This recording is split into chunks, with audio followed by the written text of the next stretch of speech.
Tesalonika 4 ayat 7-8 berkata, Allah memanggil kita bukan untuk melakukan apa yang cemar, melainkan apa yang kudus. Karena itu siapa yang menolak ini bukan menolak manusia, melainkan menolak Allah yang telah memberikan juga Rohnya yang kudus kepada kamu. Katakan, saya mau hidup kudus. Dan tahukah saudara, hidup kudus dimulai dari pikiran kita. Kalau selama ini Yusuf dalam Kejadian 39 tadi, kalau ada waktu senggang, ngelamun dia, pikirannya kotor. Waktu datang kesempatan, Mama Poti main mata, Yusuf langsung diterkamnya kesempatan itu. Tapi selama ini pikirannya gak ada ke situ. Amin. Oh, gak ada aminnya? Amin. Pikirannya Tuhan, Tuhan dan Tuhan. Kalau datang Mama Poti mau main dua-dua mata pun tidak mempan. Apa kata Yusuf? Bagaimana mungkin aku berbuat dosa seperti ini kepada Tuhan? Amin. Saudara demikian, itu sebabnya sekali lagi sadari hadirat Tuhan. Kalau diam-diam tak ada orang tahu, tapi saudara tahu, Tuhan tahu, setan pun tahu, saudara terikat dalam suatu dosa, apakah itu percabulan, apakah kleptomania atau apa saja, bertobat malam ini. Bersihkan hati saudara, bersihkan pikiran saudara, baharui dengan firman, baca firman. Kalau saudara banyak masalah dengan kenajisan, baca firman untuk mengatasinya, mengenai kekudusan, mengenai hidup suci. Kalau pikiran sudah berubah, ucapan sudah berubah, tindakan sudah berubah. Karena memang Tuhan melihat kita dari pikiran kita. Dalam Matius 5 ayat 28 dikatakan, aku berkata kepadamu, setiap orang yang memandang perempuan serta menginginkannya sudah berzina dengan dia dalam hatinya. Jadi dari pikiran pun Tuhan sudah tahu. Sebabnya jangan pula, kalau dari pikiran pun sudah dianggap kau berzina, mari lakukan saja. Jangan, saudaraku. Walaupun itu sudah dihitung berzina dalam standar Tuhan, sangat beda itu kalau hanya di pikiran dan dilakukan. Sama seperti saudara, kalau lagi marah, saudara mau bunuh orang, itu sangat beda dengan betul-betul membunuh orang. Kalau betul-betul membunuh, masuk penjara sayang. Tapi gak ada orang masuk penjara, kenapa? Karena dia berpikiran membunuh orang, gak ada. Memang tersiksa emosinya, tidak masuk penjara. Sebabnya, mulai dari pikiran kita bersihkan, tindakan pun kita menang. Kita menjadi hidup kudus.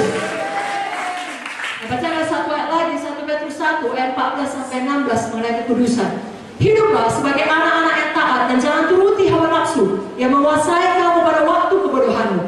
Tapi hendaklah kamu menjadi kudus dalam seluruh hidupmu, sama seperti Dia yang kudus yang telah memanggil kamu. Sebab ada tertulis, kuduslah kamu sebab aku kudus. Mari pegang hatinya, katakan, saya hidup kudus.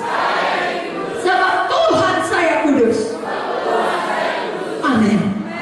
Jagalah hidup kita tetap kudus sehingga kita bisa sampai kepada mimpi atau visi yang besar itu.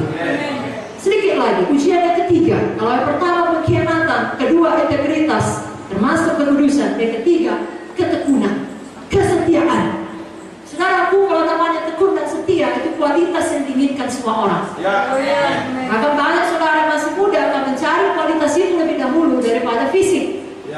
Bayangkan kalau fisiknya bagus, kerjanya selingkuh, tidaknya saudara bahagia. Nah, kalau saudara lihat perusahaan-perusahaan, dia juga akan mencari pegawai-pegawai yang setia kepada mereka. Bukan yang oportunis. Seluruh dunia menginginkan kualitas ini. Dan tahu saudara, Tuhan Yesus memiliki kualitas ini. Dan kita anak-anaknya harus memiliki kualitas ini juga.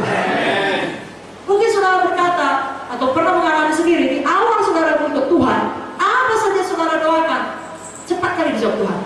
Instan. Maka mungkin banyak saudara datang kepada Tuhan karena mengalami mujizat, kesembuhan yang instan. Lalu kemudian mulai dari perkara kecil sampai perkara penting, apa pun saudara doakan, Tuhan jawab. Tuhan tolong Tuhan, aku perlu kali ini Tuhan untuk bayar uang sekolahku. Tiba-tiba ada yang kasih. Atau bahkan doa sederhana, Tuhan janganlah aku kena macet supaya jangan terlambat aku Tuhan. Tidak kena, tidak terlambat. Atau saudara terlambat, gurunya lebih terlambat, dosennya lebih terlambat sehingga tidak terlambat. Lalu saudara baik kali kau Tuhan. Lalu saudara sangat bahagia kali. Betullah Tuhan itu hidup, betullah Tuhan itu setia. Tahu saudara, seiring dengan pertemuan rohani akan tiba saatnya di mana saudara berdoa tidak datang jawaban Tuhan. Nah, sekarang saya tanya, kalau itu terjadi, masih mau setia? Ketika tidak semua hal yang terjadi dalam hidup ini ada jawabannya, masih mau percaya pada Tuhan? Masih mau tekun melayani? Jawabannya harus amin. Ya, jangan punya mental instan saja. Memang mental instan itu atau semua instan sangat enak enak lah saudara. Itu sebabnya semua orang tetap suka mie instan. Masak saja siap, kenyang, dah siap. Ya, bubur instan, apa saja instan, semua orang suka. Tapi kita sama-sama tahu mie instan tidak baik kalau terus-menerus makan bagi kesehatan. Demikian juga anak-anak Tuhan yang hanya mau Allah sekali berdoa dalam nama Yesus bangkrut menjadi kaya, amin. Lalu kalau besok masih berada dapat uang, berhenti ikut Tuhan, tidak bisa saudara. Sekali meletakkan tangan harus langsung sembuh. Tidak selamanya seperti itu. Amin. Karena ada kalanya justru kita perlu belajar firman, hidup firman kesembuhan dalam hati kita, lalu kita betul-betul mengalami kesembuhan total. Saya mau mengatakan pada saudara, kalau itu terjadi, ada doa yang belum dijawab Tuhan, pergumulan yang belum selesai, atau saudara dalam ujian yang sangat berat, tekanan yang sangat berat, sama seperti Yusuf ini, yang tidak tahu kapan berakhir. Saudara tidak mengerti kenapa terjadi.